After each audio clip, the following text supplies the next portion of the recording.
Quanell, and yet another example that we've seen across the Western world since October 7th. We saw some aggressive tactics designed to try to shut down an iftar celebration hosted by our local mayor here in Houston, Whitmire, by protesters who are demanding that he agree to the demand for a ceasefire, forgetting the fact that before a bunch of women and children were raped and murdered on October 7th, there was, of course, a ceasefire that was broken that day by Gazans, who then started a war. Yet here we are across this country. We have airport access shut down. We have events shut down. Campuses taken over, Times Square taken over, not just protests, but aggressive efforts to disrupt things set up by other people. It's absolutely disgusting, and it's time America stops putting up with this crap. To the Muslims who stood up in protest and walked out and raised your voices when Mayor Whitmire was there speaking at the end of the Ramadan celebration, meaning breaking the fast at the iftar fast that night. And during the month of Ramadan, every mayor in Houston will go and celebrate with the Muslims during Ramadan, during the breaking of the fast that night. But I applaud every one of you Muslims who stood up and you were not willing to sell out your other suffering brothers and sisters who are Muslims being murdered and killed in Palestine. Over 13,000 children have been killed according to the United Nations. And the United Nations just concluded last week that many women and little girls are being raped by Israeli soldiers in detention centers. Why do you lie on this camera all the damn time? Look it up. It's the UNRWA. Those numbers are challenged, and the bombing is horrible. The bombing is horrible. But we have to stop letting angry pro-Palestinians take over America and do whatever the hell they want without consequence. And a ceasefire, the world should ask for a ceasefire. Over 13,000 children dead. That's not Hamas. 30,000 citizens been murdered that have nothing to do with Hamas. That's not true. So Hamas should pay for their crimes, but to kill innocent women and children and babies. World game. And now Hamas and Gaza are the same thing. Hamas is the. I know you're not going to let me talk. Hamas is the government. No, you're lying. Hamas is the government of Gaza, and they led an attack on women and children. There are still hostages. Where was anyone protesting about the hostages? I agree with Senator Schumer. You absolutely disgusting hypocrite. That is time for Netanyahu to sit down. Where's the call? You don't care about Palestinians because they're not white. If those white kids, white babies died, you'd have a different attitude. I know. You have to make everything racist when you're lying. But hey, how about the hostages? How about the women and children, the babies being held? There's women and children, the Palestinians who are hostages in Israeli detention facilities. No, there's not. They're hostages. Why are you lying? Right? The IDF's military measures were way too far, and I hate the destruction of Gaza, but damn it, you've got to stop pretending the terrorists. They're killing children and babies. Yes, Gaza is. The terrorists you support. It's disgusting. You justify killing babies. They started a war.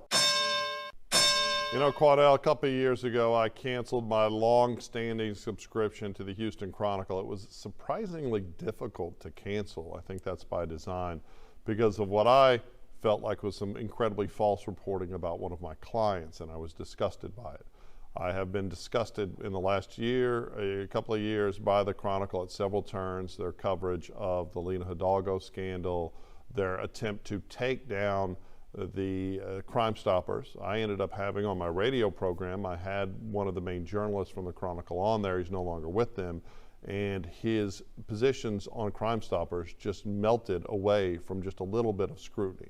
Well, they picked a new topic, and I feel like the topic has been picked at the behest of Adrian Garcia and Lena Hidalgo, who have both long sought to centralize power in our county law enforcement with the sheriff's office. So there are three headlines at the top of the Chronicles page right now, three of them. And one of them is under Unchecked Forces. County constables keep growing despite rarely tackling serious crime.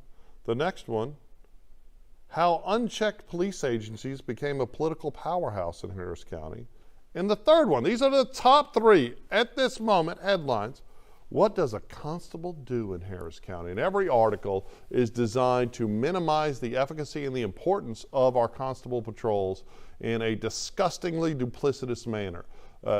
Clearly, the Chronicle has just become shills for Lena Hidalgo's administration, and they are hell-bent on restricting the only law enforcement, in my opinion, in this county that is really designed on community policing.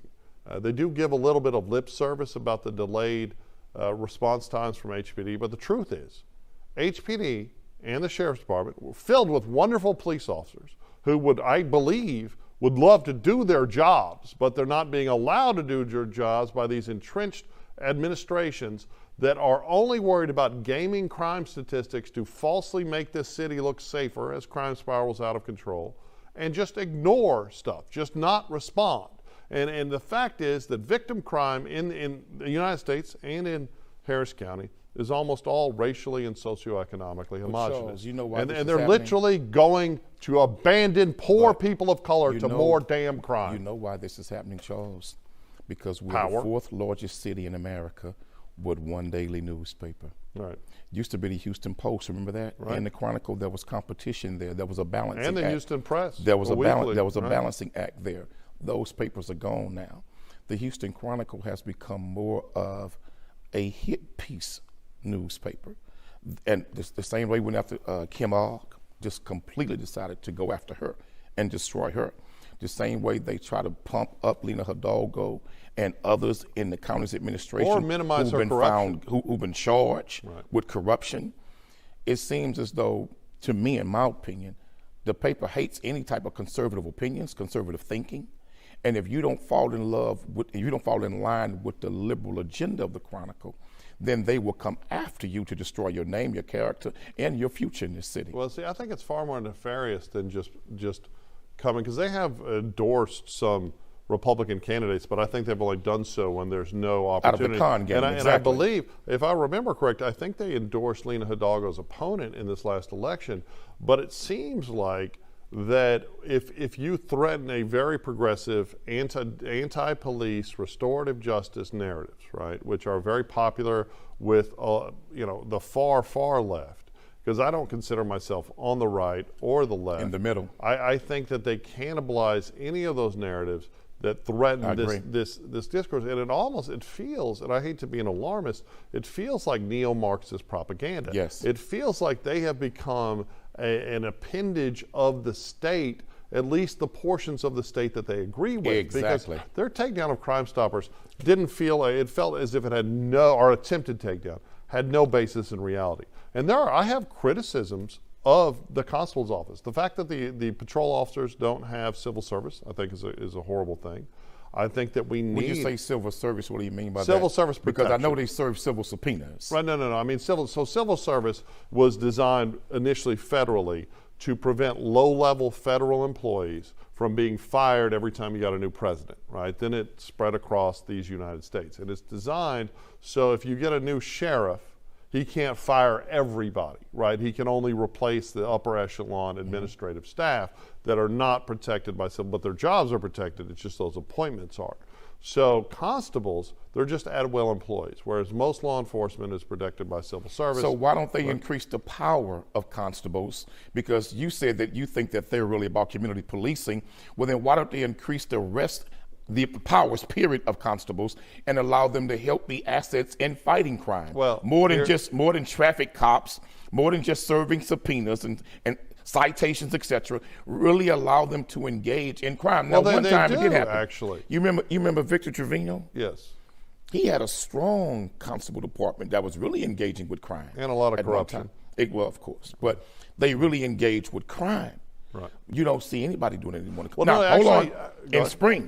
In spring, I believe, is it Mark Herman is his name? Yes, Precinct 4, I believe. You know, I've had some serious disagreements with him. But he has his officers absolutely engaged in that jurisdiction that they police fighting crime. Well, see, that's the thing, and that is a portrait that. So, in most counties in Texas, the constables are largely focused on civil due process and basically the functions of what a court needs to exist, right?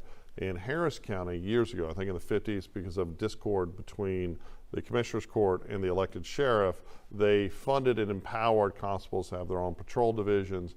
But right now, we're at this unprecedented time where we have this very aggressive attempt to manipulate crime data, right? Because if you don't feel like the cops are going to do anything, you're not going to call them about crime. So it artificially makes theft, vandalism, and burglaries plummet. But the while part they're that you out didn't of touch control. on Go ahead. was the part about how the county commissioners have been cutting the budgets of certain constables' offices. Well, they really... And they've been doing it every 2-3 years, reducing their budget. So many of these constables' offices who really want to take part in fighting crime don't have the budget to do so. Well, they really haven't been reducing it. What they haven't been doing is keeping That's not pace what with Constable it. Herman told Well, me. I understand. And Constable Herman, he likes to bitch about a lot of stuff, and I do have some issues with the way he runs his department and some of the things he says. But the truth is that they've wanted to grow and they've expanded and they've pushed back on that. But what the goal is, what Adrian Garcia's goal is, what Lena Hidalgo's goal is to centralize it all under the sheriff's department, where Adrian used to be the sheriff, and more of a centralized control. Right? But why would we as citizens allow that when the Harris County Sheriff's Department is currently in shambles? Well, because when you look at the Harris County Jail, people that's are just under voting, the control of the right, Sheriff's Department. It's called the House of Death. The Adams County Sheriff's Department are not responding to calls like they should.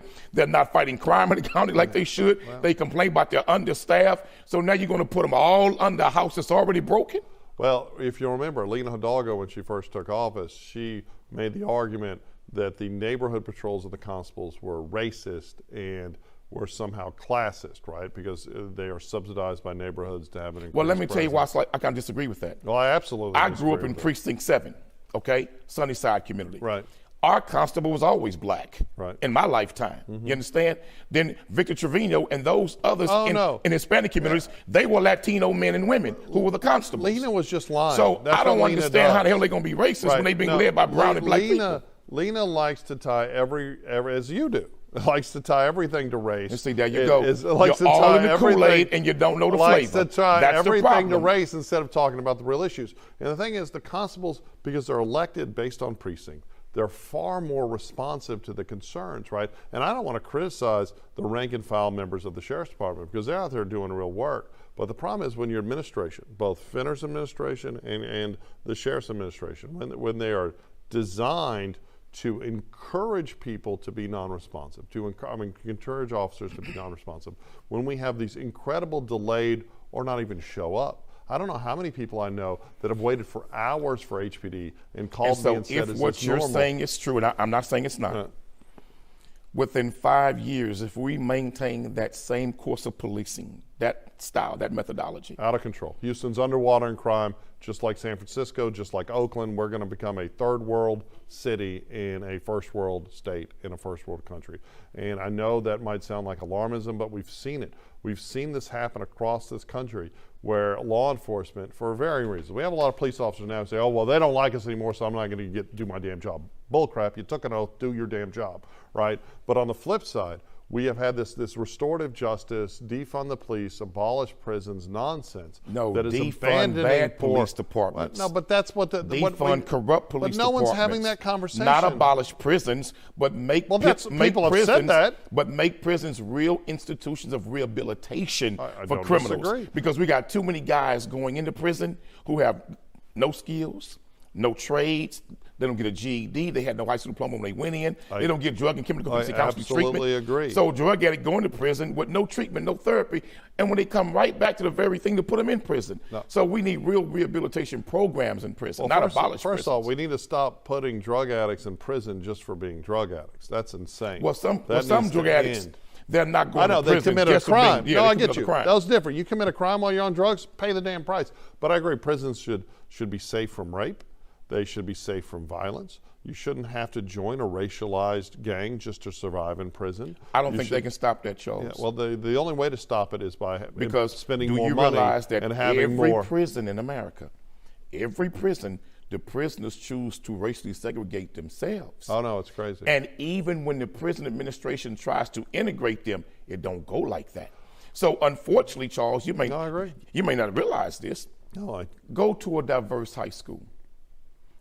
That's Hispanics, blacks, and whites. Go to the cafeteria during lunch period and watch what you'll see. Well, I think it depends on the school. There's a lot. Charles, it's not the like overwhelming prisons. majority of the public schools in America that have all three racial dynamics in it, you will see during lunch the whites sit with the whites, Hispanics with the blacks, and the blacks with the blacks.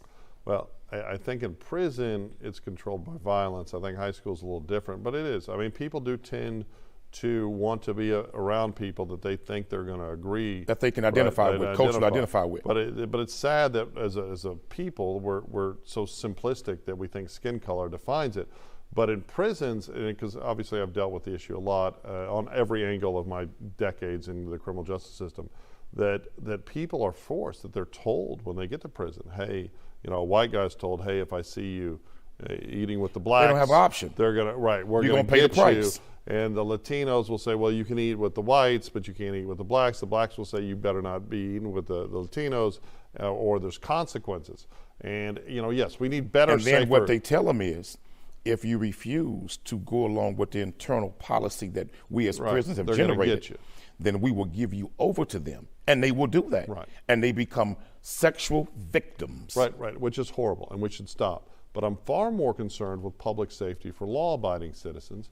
And the truth is, we have problems with our criminal justice system. We need more oversight. We need cameras on everybody. They need to be mandatory.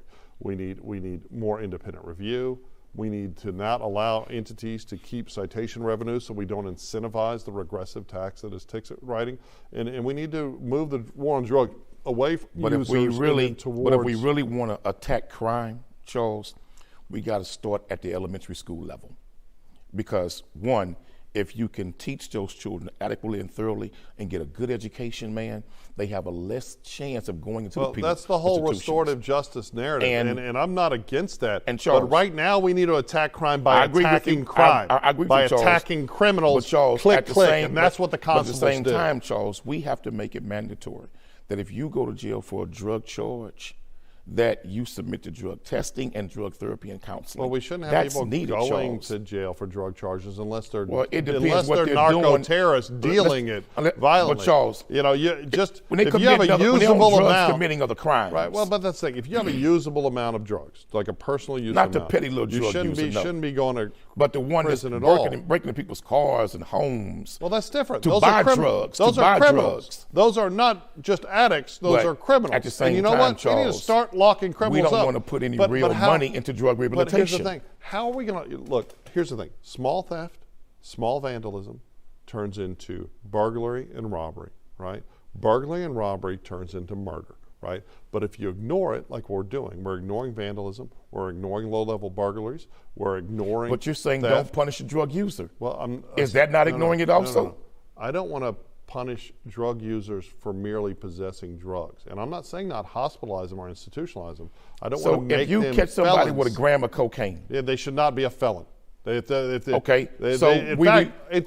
it should be legal. But a gram of cocaine. Gram of cocaine. Let me ask you a question. Absolutely. What happens if that gram is laced with fentanyl? Well, see, here's the thing. You want the cop answer? let him go. I don't think we're going to have enough. And that same person takes that dope home. A child touches it and dies. I can give you the answer real quick. If we legalized cocaine, if we legalized opioids, if we legalized a number of drugs, right? Which means say, hey, look, you can go to this government-run store, right, or a government-associated store. And buy fentanyl. No, not fentanyl, right? You keep fentanyl and methamphetamine illegal because here's the thing. If you could go get an amphetamine or an Adderall, right, why would you buy methamphetamine? Okay, if you could go buy clean, with all these deaths we're seeing across this country against fentanyl, is a lot of cocaine is being cut with fentanyl, and people, those Kansas City guys that died, it was cocaine cut with fentanyl, the ones that froze to death. At some point, we have to realize that America has an insane appetite for drugs, which I don't. I've never tried cocaine. I never would. But until we say, hey, look, we realize there's this appetite. Prohibition has not worked. Prohibition has destroyed far more lives than drugs. And instead take a medical approach to it. Like there are people, I know people that use cocaine and they're just, normal people that use cocaine. But they're not, because they're rich, they're not subjected to the searches and the daily indignities that young, poor black people are. I want to touch on something real quick. But if you buy safe cocaine, why would you get cocaine on the street that might have fentanyl in it? I want to touch on it. It goes away. Let me touch on this. It's a different subject, but it's talking about crime. So last week we had a beautiful, young and talented varsity football player at North Shore High School. So horrible. Gunned down at a house party, and he wasn't doing anything to be involved in criminal activity. He wasn't causing no fights. This kid has been a stellar kid throughout his entire school career. Now his life has been snuffed out by the thugs who want to go and terrorize people's children who are just having a party. But what's angering me is, Charles, we as black leaders, black activists, black elected officials have to ask ourselves real questions now. We can be outraged if a cop kills a young black man, and that should not happen. But we don't have that same outrage and energy when our children are gunning down the very brightest and gifted and talented of among the people among our community, our children. Where's the outrage? I'm sick and tired of seeing these young children. Every other week now, you're hearing about some young brother or sister being shot at a house party. I want to encourage parents to stop letting your children go to house parties, because once they post on social media, you don't know who's coming. And once it gets out there on social media, you can determine and control who's coming. So I would say shut down house parties in our community, man, because our kids are dying left and right at these house parties, man. Well, a lot of it is downstream. The reason we're not addressing these horrible incidents is because of the mischaracterization about the realities of crime that the media, and I'm sorry, but often you give a lot of credence to. There is, you know, when the Biden administration says, white male extremism is the greatest threat to safety in America. The FBI said that. Well, the FBI is part of the Biden administration. Department of Justice. And absolutely just lying through their damn teeth. Okay? I agree with that assessment, that they are telling the truth. Okay, I know you do, because you push this narrative that, like, oh, cops are the greatest threat to black America. I don't believe that. And you've said it repeatedly. I've never said that. And the nonsense that white guys who commit the second, if you take male demographics, the second smallest sliver of violent crime is committed by white male criminals, right? The truth is that until you start having real conversations about the sources of violent crime, the victims of violent crime, and why violent crime is occurring in America, you're not going to address it. And nobody wants to talk about it because it's politically incorrect, and no one wants to be honest about it. But the root of violent crime in my community, in my opinion, is two things. It's still whitey, I'm sure. It's two things: poverty, and poor, failed public school systems. Here's the problem. Poverty and poor, failed public school systems. Here's the problem with that math, is that violent crime ascends throughout the socioeconomic status of African-American male violent criminals, right? And that same math doesn't work with white, Asian violent criminals, right? So while poverty is an issue, it's not the primary, and we need to have better schools, more opportunities safety. But that was afforded to members of the Asian community was never afforded to us. Okay. That's a fact. Okay. After the Vietnam War, after the Japanese Americans were held in internment camps, they were given financial benefits that black people never got a chance to receive. Celebration of violence in a culture. No, man. Violence is destroying the black community. Okay. But it's a celebration. And it's got our children dying in great numbers. We don't snitch. We're out there. We're hard. I didn't say that.